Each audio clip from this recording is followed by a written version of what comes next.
السلام علیکم ورحمۃ اللہ وبرکاتہ۔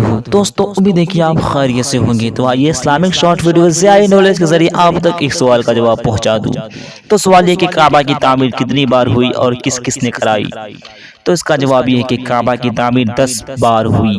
پہلی مرتبہ تو ملائکہ نے کی حضرت آدم علیہ السلام سے پہلے، دوسری مرتبہ حضرت آدم علیہ السلام نے تعمیر کی، تیسری مرتبہ حضرت آدم علیہ السلام کی اولاد حضرت شیث علیہ السلام نے تعمیر کی، چوتھی مرتبہ حضرت ابراہیم علیہ السلام نے تعمیر کی، پانچویں مرتبہ قوم عمالقہ نے تعمیر کی، چھٹی مرتبہ قبیلہ جرہم نے تعمیر کی، ساتویں مرتبہ حضور صلی اللہ تعالی علیہ وسلم کی پردادا قصہ بن کلاب نے تعمیر کی، آٹھویں مرتبہ قریش نے حضور اکرم صلی اللہ تعالی وسلم کو نبوت ملنے سے پہلے تعمیر کی، جبکہ آپ کی عمر 35 سال کی تھی، اور یہ تعمیر حضور اکرم صلی اللہ تعالی وسلم کو نبوت ملنے سے 5 سال پہلے ہوئی۔